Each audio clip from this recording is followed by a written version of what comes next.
ବନ୍ଧୁ ସମୟ ସ୍ରୋତରେ ଆମେ ସମସ୍ତେ ଗୋଟିଏ ଗୋଟିଏ ଶୁଖିଲା ପତ୍ର ଭଳି ଭାସି ଚାଲିଛେ। ଆମକୁ ଭସଉଛି କାଳ। ଏଇ କାଳର ଅନ୍ୟ ନାଁ ହେଉଛି ଗ୍ରହ। ଗ୍ରହ ରୂପୀ ଜନାର୍ଦ୍ଦନ ସେ ଦୈବ ଦୌଡ଼ି ମଣିଷ ଗାଇ ଯେଣିକି ଟାଣଇ ତେଣିକି ଯାଇ ଯେମିତି ନଚଉଛି ଆମେ ସେମିତି ନାଚୁଛେ। ଆମେ ଏଇ ପରିପ୍ରେକ୍ଷୀରେ ଆଲୋଚନା କରୁଛେ ରାହୁ ଚଳନର ତୃତୀୟ ଭାଗ। ବୋଲେ କାଲି ପହରଦିନ ବେଶ, କାଲି ବୃଷ, ଆଜି ମିଥୁନ ରାଶି ଉପରେ ଆମେ ଆଜି ଆଲୋଚନା କରିବା। ମିଥୁନ ରାଶିଆ ମାନଙ୍କୁ ଏ 25 ମସିହାର ରାହୁ ଚଳନ କେତେ କଲ୍ୟାଣ କରିବେ ବା କେତେ ଅଭିଶାପ ଦେବେ। ଗୋଟେ କଥା ଆପଣ ଜାଣନ୍ତି, ଜାତକରେ ନବମ ଘରେ ରାହୁ ଥିଲେ ବହୁତ ଭଲ। ଯଦି ସେ ନବମରେ ମିଥୁନରେ ଏକୁଟିଆ ଥାନ୍ତି ତାହେଲେ ସବୁଠୁ ବେଶୀ ଭଲ। ଜାତକରେ ରାହୁଙ୍କର ସ୍ଥିତି ବିଷୟରେ ତ ମୁଁ ବାରମ୍ବାର କହି ଆସିଛି, ଆଜି ବି କହିଦେଉଛି। ରାହୁ ଯଦି ମିଥୁନ, କନ୍ୟା, ବୃଷ, ତୁଳା, ମକର, କୁମ୍ଭରେ ଥାନ୍ତି, ତୃତୀୟ, ଷଷ୍ଠ, ଦଶମ, ଏକାଦଶରେ ଥାନ୍ତି ତାହେଲେ ସେ ସୁସ୍ଥ। ଏହା ବ୍ୟତୀତ ଯଦି ସେ ଶତ୍ରୁ ଘରେ ଥାନ୍ତି, ଶତ୍ରୁ ଦୃଷ୍ଟିରେ ଥାନ୍ତି, ଶତ୍ରୁ ମେଳରେ ଥାନ୍ତି ତାହେଲେ ସେ ଅସୁସ୍ଥ। ତାଙ୍କ ମାନସିକ ବିକୃତି ହେଇଯାଏ, ସେ ପ୍ରାୟ କ୍ଷତି କରନ୍ତି। ରାହୁ ଯେଉଁଠି ରହନ୍ତି ସେ ଘରର ବିକାଶ କରନ୍ତି, ଯାହାକୁ ଦେଖନ୍ତି ସେ ଘରର ହାନି କରନ୍ତି, ତାର ବିନାଶ ହୁଏ। ନବମ ରାହୁ ଜାତକରେ ଶୁଭ, ମାତ୍ର ଗୋଚରରେ ଅଶୁଭ। ରାହୁ ନବମ ହେଲେ ସମସ୍ତ ଅଶୁଭ ଫଳ ଦେଇଥାନ୍ତି। କିନ୍ତୁ ମିଥୁନ ରାଶି ଯେଉଁ 3ଟି ନକ୍ଷତ୍ର ବୋଇଲେ ମୃଗଶିରା, ଆରଦ୍ରା ଓ ପୁନର୍ବସୁକୁ ନେଇ ଗଠିତ, ତା ମଧ୍ୟରେ ପୁନର୍ବସୁ ଯିଏକି ଷଷ୍ଠ ନକ୍ଷତ୍ର, ତା ପାଇଁ ରାହୁ ଅନୁକୂଳ। ଏଇ ଷଷ୍ଠ ନକ୍ଷତ୍ର ପାଇଁ ବୋଇଲେ ଆର୍ଦ୍ରା ପାଇଁ ରାହୁ ସବୁ ଦିଗରୁ ସୁଖ ଦେବେ। ଆଉ ଆର୍ଦ୍ରା ନକ୍ଷତ୍ର ବିଶିଷ୍ଟ ମିଥୁନ ରାଶି ସବୁ ପ୍ରକାର ସୁଖ ଶାନ୍ତି ଉପଭୋଗ କରିବେ। ଗୋଟିଏ ସର୍ତ୍ତରେ, ଯଦି ଜାତକରେ ରାହୁ ସୁସ୍ଥ ଥାନ୍ତି ତାହେଲେ ଶତକଡ଼ା 100 ଶୁଭ ଫଳ ପାଇବେ ଏଇ ଆର୍ଦ୍ରା ନକ୍ଷତ୍ର।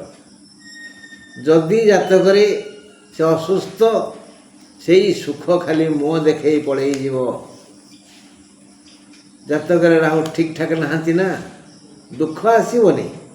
ଆର୍ଦ୍ରା ନକ୍ଷତ୍ରକୁ ରାହୁ ଦୁଃଖ ଦେବେନି, କିନ୍ତୁ ସୁଖ ଭଳିଆ ସୁଖ ଦେବେନି ଯଦି ସେ ଅସୁସ୍ଥ। ଯଦି ସୁସ୍ଥ ତାହେଲେ ସୁଖ ଭଳିଆ ସୁଖ ଦେବେ। ତେଣୁ ଆଗେ ଆପଣ ଆପଣଙ୍କର ପୁଷ୍ଟିଚକ୍ର ଦେଖନ୍ତୁ, ସେଠାରେ ରାହୁ ଗ୍ରହ କେଉଁଠି ଅଛନ୍ତି। ଯଦି ସେ ଭଲ ଜାଗାରେ ଅଛନ୍ତି ତେବେ ଆପଣଙ୍କୁ ନିଶ୍ଚିତ ଭାବରେ ଭଲ ଫଳ ଦେବେ। ଯଦି ଭଲ ଜାଗାରେ ନାହାନ୍ତି ସେ ଆଦୌ ଭଲ ଫଳ ଦେଇପାରିବେ ନାହିଁ। ଆଉ ଥରେ କହିଦେଉଛି, ଆର୍ଦ୍ରା ନକ୍ଷତ୍ରକୁ ସେ ସୁସ୍ଥ ଅବସ୍ଥାରେ ଥିଲେ ଯେଉଁ ସୁଖ ଦେବେ, ମାନସିକ, ଶାରୀରିକ, ଦୈହିକ, ପାରିବାରିକ, ସାମାଜିକ, ଆର୍ଥିକ ଆଉ ବନ୍ଧୁଗତ, ପୁତ୍ରଗତ, ପତ୍ନୀଗତ, ଦାମ୍ପତ୍ୟ ପ୍ରଭୃତି ସୁଖ ସେ ଦେବେ। ଯଦି ଅସୁସ୍ଥ ଅଛନ୍ତି, ଏ ସବୁରେ ଫିକା ପଡ଼ିଯିବ, ଘଟା ପଡ଼ିଯିବ, ଅଶାନ୍ତ ବିଦ୍ରୋହ ସୃଷ୍ଟି ହେବ। ଆମେ ଟିକେ ଆଗକୁ ଯିବା ନା ପଛକୁ ଯିବା? ଆଗକୁ ଯିବା। କାହାକୁ ଛାଡ଼ିଛେ ଆମେ ମୃଗଶିରା 5 ନକ୍ଷତ୍ର। 5 ନକ୍ଷତ୍ରଙ୍କର ଯଦି ସୁସ୍ଥ ଅବସ୍ଥାରେ ଅଛନ୍ତି ରାହୁ, ତାହେଲେ ତ ଭଲ, ନହେଲେ ଅର୍ଥନାଶ। ଅର୍ଥନାଶ ହିଁ ଯିବ, ହାତ ଖାଲି ହିଁ ଯିବ, ସଞ୍ଚିତ ସମ୍ପତ୍ତି ଚାଲିଯିବ। ହେଲେ କାହାର ଯିବ? ଆପଣଙ୍କର ଜୀବନି, ମୋର ଜୀବନି, ତାର ଯିବ। କାହାର ଯିବ ନା ଧନର ଧାରା ହେଲା, ସେ ଯେମିତି ଆସିଥାଏ ସେମିତି ଯାଏ। ଯଦି ଉଚିତ ଉପାୟରେ ଧର୍ମ ଦିଗରେ ମୁଣ୍ଡ ଝାଳ ତୁଣ୍ଡରେ ମାରି ଆପଣ ରୋଜଗାର କରିଥିବେ, ତାହେଲେ ସେ ଧନ କଡ଼ାଇ ବି କେହି ନେଇପାରିବେନି। ବୃଥା ଖର୍ଚ୍ଚ ହେବନି, ଅପାତ୍ର ଦେଇ ହେବନି।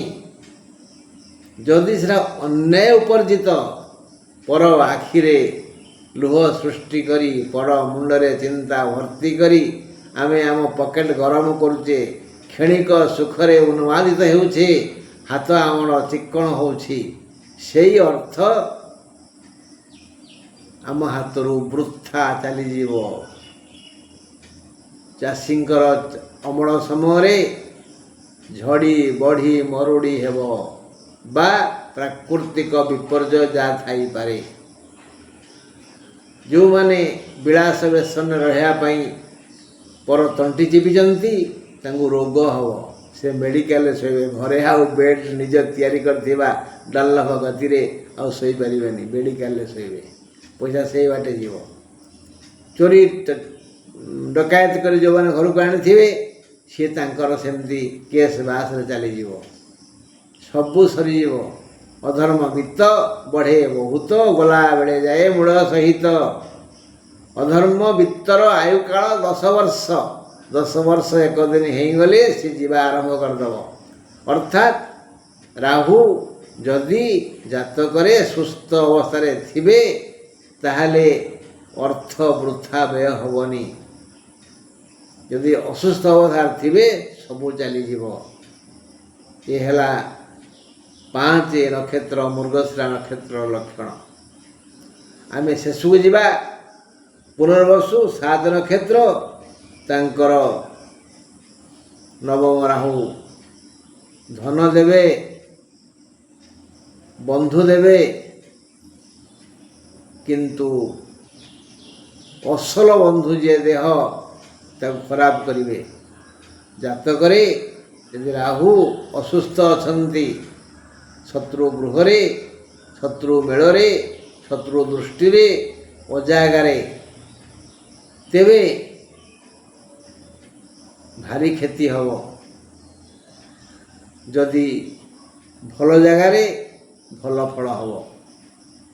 ବୃହସ୍ପତିଙ୍କ ଦୃଷ୍ଟିରେ ରାହୁ ଥିଲେ, ଚନ୍ଦ୍ରଙ୍କ ଦୃଷ୍ଟିରେ ରାହୁ ଥିଲେ, ରବିଙ୍କ ସହିତ ରାହୁ ଥିଲେ, ମଙ୍ଗଳଙ୍କ ଦୃଷ୍ଟିରେ ରାହୁ ଥିଲେ କି ମଙ୍ଗଳଙ୍କ ସହ ରାହୁ ଥିଲେ। ରାହୁଙ୍କର ମୁଣ୍ଡ ମସ୍ତିଷ୍କ କାମ ଦିଏନି, ସେ ଉତ୍ପାତ କରନ୍ତି, ଭାରି କ୍ଷତି କରନ୍ତି, ନିଜେ ପାଗଳ ହେଇଯାଆନ୍ତି। ଅସୁସ୍ଥ ରାହୁ କେବେ ବି ଭଲ ଫଳ ଦେବେନି। ତେଣୁ ପୁନର୍ବସୁ ନକ୍ଷତ୍ର 7 ନକ୍ଷତ୍ର, ତାଙ୍କ ଜାତକରେ ଯଦି ରାହୁ ସୁସ୍ଥ ଥିବେ, ତାହେଲେ ଏ ଯେଉଁ ଦେହ ଖରାପ ହେବ ସେତେ କଷ୍ଟ ହେବନି। ହେବ ପଳେଇବ। କାଶ ଟିକେ ହେବ, 1-2 ଦିନ ପରେ ଭଲ ହେଇଯିବ। ଯଦି ଅସୁସ୍ଥ ଥିବେ, କାଶ ଆଉ ଭଲ ହେବନି, ଗୁଡ଼ାଏ ପଇସା ଖର୍ଚ୍ଚ ହେଇଯିବ। ଯଦି ଅସୁସ୍ଥ ଥିବେ, ଗୋଟିଏ ଘମିର ବଡ଼ ଘା ହେଇଯିବ। ଯଦି ସୁସ୍ଥ ଥିବେ, ବଡ଼ ଘାଟା ଶୁଖିଯିବ। ବଡ଼ ବଡ଼ ଶତ୍ରୁ ସୁସ୍ଥ ରାହୁ ଥିଲେ ପରାଜିତ ହେବେ। ଯଦି ରାହୁ ଅସୁସ୍ଥ ଅଛନ୍ତି, ତାହେଲେ ଛୋଟ ଛୋଟ ଶତ୍ରୁ ମଧ୍ୟ ଆକ୍ରମଣ କରିବେ। ନଖ କାଟୁ କାଟୁ ହାତ କଟିଯିବ। ସେଇ କଟା ନଖ ପାଇଁ ଆଙ୍ଗୁଠି ଦରଜ ହେବ, କେତେ ଇଞ୍ଜେକ୍ସନ୍ ନିଆଯିବ, ଗଲା କ୍ୟାନ୍ସର ହେଇଗଲା। ତେଣୁ ଆମେ ଆଗ ଦେଖିବା ଆମ ଜାତକରେ ରାହୁଙ୍କର ସ୍ଥିତି କେଉଁଠି। ରାହୁ ଯଦି ବୁଦ୍ଧଙ୍କ ଦୃଷ୍ଟିରେ ଅଛନ୍ତି, ବୁଦ୍ଧଙ୍କ ସହ ଅଛନ୍ତି, ବୁଦ୍ଧ ଘରେ ଅଛନ୍ତି, ବୁଦ୍ଧଙ୍କ ଘର ହେଲା ମିଥୁନ ଆଉ କନ୍ୟା, ତାହେଲେ ସେ ରାହୁ କଲ୍ୟାଣ କାମନା କରନ୍ତି, ସର୍ବବିଧ ସୁଖ କେମିତି ବଢ଼ିବ ସେ ଚିନ୍ତା କରନ୍ତି। ତାହେଲେ ଆମେ ସାରାଂଶ କ'ଣ ବୁଝିଲେ?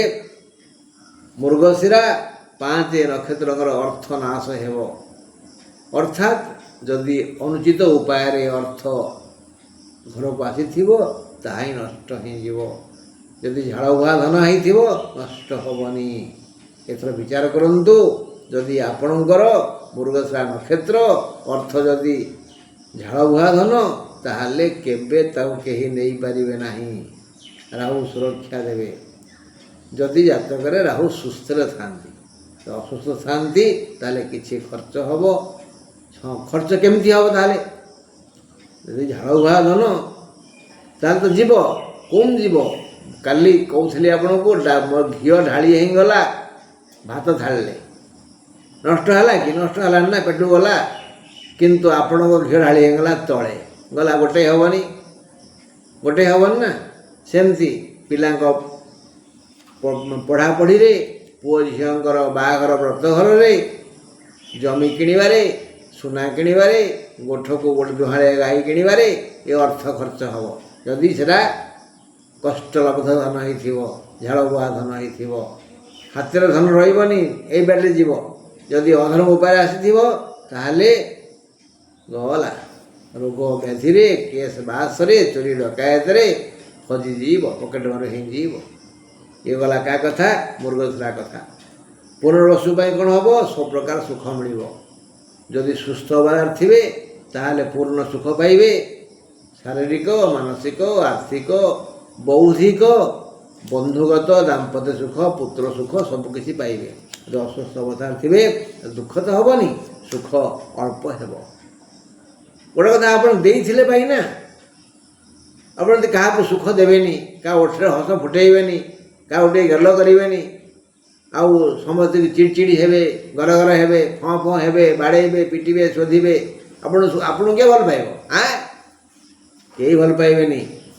ଅନ୍ୟକୁ ଦିଅନ୍ତୁ, ଯାହା ଦେବେ ତାହା 6 ଗୁଣ ପାଇବେ। ଯାହା ଦେବେ ତାହା 6 ଗୁଣ ପାଇବେ। ଗୋଟେ କଥା ନାହିଁ, ଟେକା ପକେଇବ ମାନେ ପଥର ତମର ପଡ଼ିବ। ଆପଣ ନିଜେ ଅନୁମାନ କରୁନାହାନ୍ତି, ବର୍ଷା ଋତୁରେ କେତେ ପାଣି ଆସେ ଆକାଶରୁ? ସୂର୍ଯ୍ୟ କ'ଣ ସେତିକି ପାଣି ଟାଣନ୍ତି? ସେ ଯେତିକି ନିଅନ୍ତି ତା'ର 6 ଗୁଣରୁ ଅଧିକ ଜଳ ଦିଅନ୍ତି। ସେମିତି ଆପଣ ଯାହା ଦେବେ ତାହାର 6 ଗୁଣ ପାଇବେ। ହଁ ବନ୍ଧୁ, ଇଏ ଗଲା କାହା କଥା କହିଲେ? ଆର୍ଦ୍ରା କଥା। କିନ୍ତୁ ପୁନର୍ବସୁ ପାଇଁ ଦେହ ଖରାପ ହେବ। ଯଦି ସୁସ୍ଥ ଅବସ୍ଥାରେ ଥିବେ ରାହୁ, ତାହେଲେ ଖରାପଟା, ବଡ଼ ଘାଟା ଘମିର ଆକାରରେ ଶୁଖିଯିବ। ଯଦି ଭଲ ଆକାରରେ ଥିବେ ଘମିରଟା ଘା ହିଁ ବଢ଼ିଯିବ। ତାହେଲେ ଆଜି ପାଇଁ ଏତିକି। ବନ୍ଧୁ ରହିଲି, ନମସ୍କାର। ଆମେ ମିଥୁନ ରାଶି ଉପରେ ଆଲୋଚନା କଲେ। ନମସ୍କାର।